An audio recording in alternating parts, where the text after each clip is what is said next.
Hi everybody. Last lecture में हमने देखा था इंटीजर डेटा टाइप। ओके, जैसे हमने बात किया था शॉर्ट एंड लॉन्ग की। आज हम बात करने वाले हैं integer data type signed and unsigned की।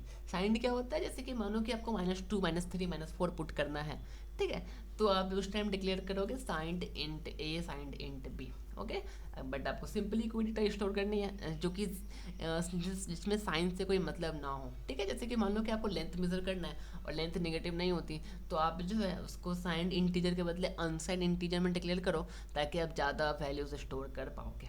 ओके, तो ये क्या है, दोनों 2 बाइट्स मेमोरी स्टोर करती है। ठीक है, ये हर जगह नहीं होता, ये टर्बो सी में होता है। अगर आप अलग अलग वर्क कर रहे हैं तो अलग अलग होगा।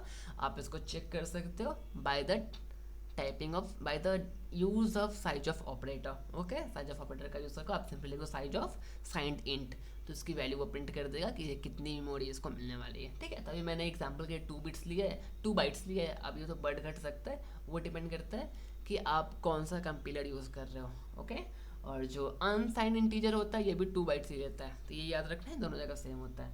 अब पहला जो रेंज होती है, तो ऑब्वियस सी बात है कि रेंज में कोई ज़्यादा कुछ फ़र्क नहीं पड़ेगा। इसमें रेंज क्या है, इसमें रेंज देखो -3276 है, यानी कि 2 to the power 16।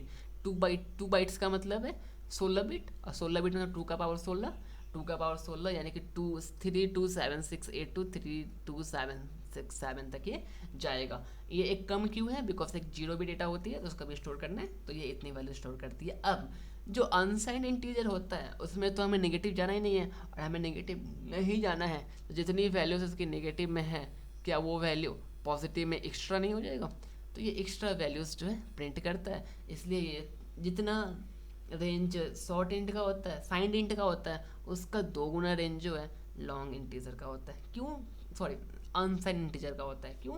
बिकॉज ये नेगेटिव वैल्यूज स्टोर नहीं करता, इसलिए नेगेटिव वैल्यू के बदले जो स्पेसेस बचती है उसमें कुछ वो एक्स्ट्रा डेटा स्टोर कर सकता है। Okay, format specifier signed int का वही होता है जो सिंपल इंटीजर का होता है। इससे क्या पता चल रहा है कि अगर आप सिंपल इंटीजर लिख रहे हो, इसका मतलब है कि सिंपल आप साइंड इंटीजर की बात कर रहे हो। ठीक है, सिंपली इंटीजर लिखने का मतलब है साइंड इंटीजर, मैं लास्ट लेक्चर में बताया था, और सिंपली इंटीजर लिखने का मतलब है शॉर्ट इंटीजर।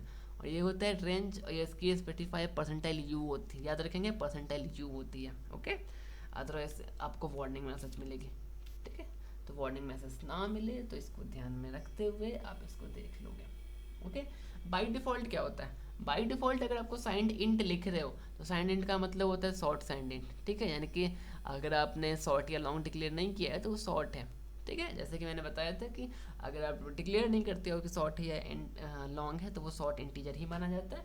अगर आपको लॉन्ग इंटीजर ओके, मैंने यहाँ पे इंटीजर के बदले इंटीजर्स लिख दिया है। अगर आपको लॉन्ग इंटीजर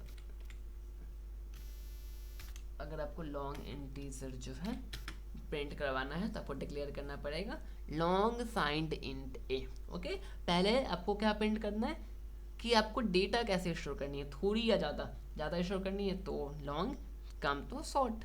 ओके, उसके बाद क्या करना है, आपको किस टाइप की डेटा स्टोर करनी है, विद साइन या विदाउट साइन, और फिर देना है डेटा टाइप इंटीजर, फिर वेरिएबल का नेम। ओके, मैंने यहाँ पर सिंटेक्स के इसलिए लिख दिया है कि आपको लॉन्ग साइंड इंट ए लिखना पड़ेगा। ओके, या फिर लॉन्ग अनसाइंड इंट भी आप जो है लिख सकते हो। ठीक है, और अगर आप कुछ भी नहीं लिखते हो, ठीक है, सिंपली आपने अगर इंट ए लिखा है, तो इसका मतलब क्या है, इसका मतलब है कि इंट ए का मतलब है कि आप जो है साइज में शॉर्ट इंट ले रहे हो, और साइन या अनसाइन में विद द साइन जा रहे हो, यानी कि शॉर्ट साइन इंट ए। ओके, यानी कि जब बाय डिफ़ॉल्ट आप इंट लिखते हो तो most of the time int a ही लिखते हैं, मतलब बाय डिफ़ॉल्ट की बात ही कर रहे होते हैं। बाय डिफ़ॉल्ट अगर आप इंट ए लिखते हो तो इसका मतलब होता है कि आप शॉर्ट इंटीजर की बात कर रहे हो और आप साइंड इंटीजर की बात कर रहे हो। मतलब आप सिंपली इंट ए लिखो या फिर आप शॉर्ट साइंड इंट ए लिखो, दोनों सेम होगा। लेकिन जब आपको लॉन्ग लिखना पड़ेगा या फिर आपको अनसाइंड लिखना पड़ेगा, तो आपको ये ध्यान रखना है कि हम कैसे आगे बढ़े, यानी क्या क्या पुट करना चाहिए हमें। ओके, तो ये था पूरी चिट्ठा पर्ची जो है सामने आपको दिख रही होगी। ओके, तो ये हो गया डेटा टाइप साइंड अनसाइंड। हमने लास्ट लेक्चर में देखा था शॉर्ट लॉन्ग, तो आप दोनों को मिक्स कर सकते हो। ये होते हैं इंटीजर, 2 कैटेगरी में होती है, एक साइन विदाउट साइन और एक लॉन्ग एंड शॉर्ट। ओके, तो आपको ये याद रहना चाहिए, ये बहुत ही हेल्पफुल होते हैं। जनरली क्या होता है, इससे इजी क्वेश्चन पूछ ले जाते हैं, बट अगर हमें पता नहीं होता तो ये क्वेश्चन हमारे लिए हार्ड बन जाते हैं। तो ये गेट एग्जाम के लिए कुछ ऑब्जेक्टिव या फिर समथिंग आप कैसे कॉम्पिटिशन प्रोग्रामिंग की तैयारी कर रहे हो तो फिर कहीं ना कहीं हल्की हल्की कोई खास ज़रूरत नहीं पड़ता, बट हल्की हल्की ज़रूरत पड़ती है। ओके, सो आप देखते रहो ना। नेक्स्ट लेक्चर में हम कैरेक्टर डेटा टाइप की बात करेंगे। ओके, फिर फ्लोट, फिर डबल, या फिर पहले फ्लोट ही हो जाएगा, मैं शूट करूँगा उसके अंदर बता दूंगा। तो आप इसको देख लेना, इंटीजर्स है। तो अगर आपको आगे भी डेटा टाइप देखना है तो keep watching and keep learning, simple. Okay.